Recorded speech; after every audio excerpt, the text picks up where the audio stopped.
Hi friends, അങ്ങനെ തുടരും movie നമ്മുടെ തിയേറ്ററിലേക്ക് എത്തിയിരിക്കുകയാണ്. അതിഗംഭീരമായ റെസ്പോൺസാണ്, ഒരു രക്ഷയില്ല. ഇന്ന് സിനിമ കണ്ടപ്പോൾ എനിക്ക് ഉണ്ടായ ഒരു അനുഭവം എന്ന് പറയുന്നത്, സിനിമ കണ്ടിറങ്ങിയപ്പോൾ എൻ്റെ മുന്നിലേക്ക് കുറേ പേര് വന്നിട്ട് എന്താണ് റിവ്യൂ എന്ന് ചോദിച്ചായിരുന്നു, എങ്ങനെയുണ്ടെന്നൊക്കെ അനുഭവം ചോദിച്ചത്.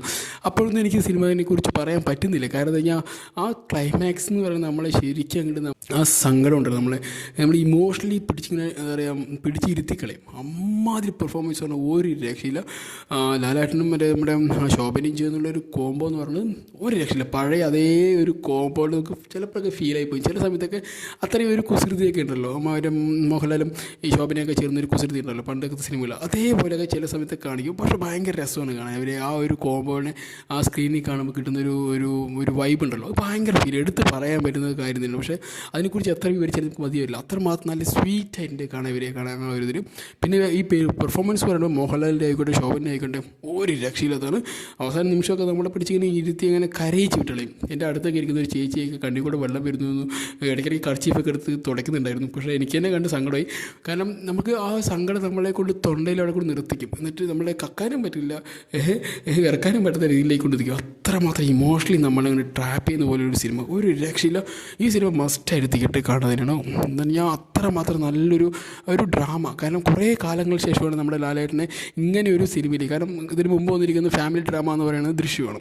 ദൃശ്യത്തിലെ പെർഫോമൻസ് പറയുമ്പോൾ ഒരു രക്ഷത്തെ പെർഫോമൻസ്. കാരണം ദൃശ്യം എന്ന് പറയുമ്പോൾ അതൊരു സ്വന്തം ഫാമിലി രക്ഷിക്കാനായിട്ട് ഒരു വേറെ രീതിയിലേക്ക് കൊണ്ടുവരുന്ന സപ്പോർട്ട്. കാരണം ആ ഒരു സിനിമ കണ്ട് ഇറങ്ങുമ്പോൾ നമുക്കൊരു ആത്മവിശ്വാസം പറയുന്നത് എൻ്റെ ഫാമിലി അല്ലെങ്കിൽ അദ്ദേഹത്തിൻ്റെ ഫാമിലി രക്ഷിക്കാൻ അദ്ദേഹം പല വഴികളും ചെയ്ത് അതിൽ വിജയിക്കുന്നു എന്ന് കാണും.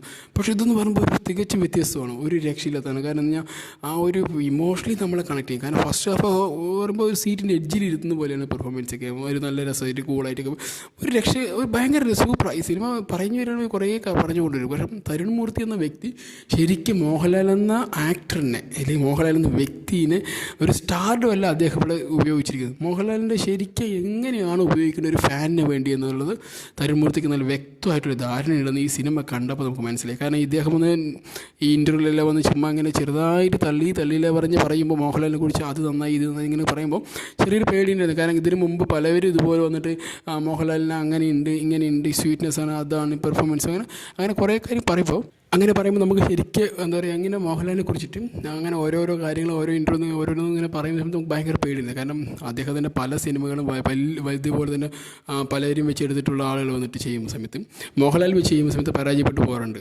പക്ഷേ ആ സമയങ്ങളിലെല്ലാം അവരും ഇതുപോലത്തേക്ക് തന്നെയാണ് പറഞ്ഞുകൊണ്ടിരുന്നത്. പക്ഷേ ആ സമയങ്ങളിൽ നമുക്ക് തോന്നി ഓക്കെ ഇദ്ദേഹം പറയുന്നതനുസരിച്ച് തന്നെ ഈ സിനിമ ഉണ്ടാവും എന്ന് വിചാരിച്ചു. അങ്ങനെ തിയേറ്ററിൽ പോയി കണ്ടപ്പോൾ നമുക്ക് മനസ്സിലാക്കാൻ പറ്റുന്നത് കഴിഞ്ഞാൽ അദ്ദേഹം പറഞ്ഞതും ഇദ്ദേഹത്തിൻ്റെ പെർഫോമൻസ് അവരെടുത്ത രീതിയെല്ലാം തെറ്റിപ്പോയി എന്ന് വെച്ചാൽ ആ പാടം അവിടെ തന്നെ പൊട്ടിപ്പോയി സാഹചര്യമൊക്കെ മോഹൻലാലിൻ്റെ കരിയറിൽ ഉണ്ടായിട്ടുണ്ട് ഈ അടുത്ത കാലത്ത്. അപ്പോൾ അങ്ങനെയൊക്കെ ആവുമെന്ന് ഒരു പേടിയുണ്ടായിരുന്നു. കാരണം ലാലേട്ടനൊക്കെ നമുക്ക് പഴയ രീതിയിൽ കാണുമെന്ന് പറഞ്ഞാൽ ഭയങ്കര ഉള്ളൊരു നല്ല കാര്യം തന്നെയാണ്. കാരണം അദ്ദേഹത്തിന് ആ സ്വീറ്റ് ആയിട്ടുള്ള മറ്റേ കോമഡിയും ആ ഒരു കുട്ടി നിറഞ്ഞിട്ടുള്ള പരിപാടിയെ കാണാൻ ഭയങ്കര രസമാണ്. കാരണം നമുക്ക് അങ്ങനെയൊക്കെ കാണാൻ മോഹൻലാൽ ഭയങ്കര ഇഷ്ടമുണ്ട്. കാരണം ആ സ്റ്റാർഡൊക്കെ മാറ്റി വെച്ച് ഒരു സാധാ പക്ക ഒരു ഡ്രാമ മൂവിയിലേക്ക് വരണം പറഞ്ഞ് കുറേ ആഗ്രഹിക്കുന്നത്. പക്ഷേ ഇപ്പോൾ അത് കിട്ടി. കാരണം തുടരുന്ന മൂവിയിൽ കണ്ടപ്പോൾ ഒരു രക്ഷയില്ല മക്കളെ, നിങ്ങൾ തിയേറ്ററിൽ തന്നെ പോയി കാണുക. കാരണം ഈ സിനിമ തിയേറ്ററിൽ പോയി കാണാതിരിക്കുന്നത് കുറച്ചുകൂടി നമ്മൾ ഈ സിനിമയോട് ചെയ്യുന്ന നീതികടായി പോയി എന്ന് തോന്നിപ്പോകും. കാരണം അത്രമാത്രം നല്ല ക്യൂട്ടായിട്ടാണ് ഈ സിനിമ എടുത്തു വെച്ചിരിക്കുന്നത്. ഓരോ ഫ്രെയിംസ്, പിന്നെ ഇതിൽ ഓരോ ഫ്രെയിംസ് നല്ല അടിപൊളിയായിട്ടുണ്ട്. കാരണം സ്വീറ്റ് ഇങ്ങനെ ഒഴുകി പോകുന്ന പോലെയൊക്കെ തോന്നും. അത്രമാത്രം നല്ല സ്വീറ്റായിട്ട് ഈ മോഹൻലാലും നമ്മുടെ ഷോപ്പിൻ്റെ ഒക്കെ ചില അവരുടെ സീൻസൊക്കെ കാണുമ്പോൾ ഭയങ്കര ക്യൂട്ടാണ്. പിന്നെ അതുതന്നെ ഇതിൽ ജേക്ക് ബിജോയിൻ്റെ മ്യൂസിക്കും നന്നായിട്ടുണ്ട്. കാരണം ആ ഒരു മൂവിക്ക് ആവശ്യം എന്താണോ അതിനനുസരിച്ച് നല്ല പക്ക അതിനാവശ്യമുള്ള മൂവിക്ക് ആവശ്യമായിട്ടുള്ള ഒരു എന്താ പറയുക നല്ലൊരു മ്യൂസിക് തന്നെ ചെയ്തിട്ടുണ്ട്. എന്തായാലും സിനിമ സൂപ്പറാണ്, പോയി സിനിമ എല്ലാവരും കാണുക. എന്തായാലും പഴയ നമ്മുടെ ലാലേട്ടനെ കിട്ടിയ ഒരു സന്തോഷത്തിലാണ് ഇരിക്കുന്നത്. എന്തായാലും എല്ലാവരും സിനിമ കണ്ട് ആസ്വദിക്കും. Okay, bye, see U.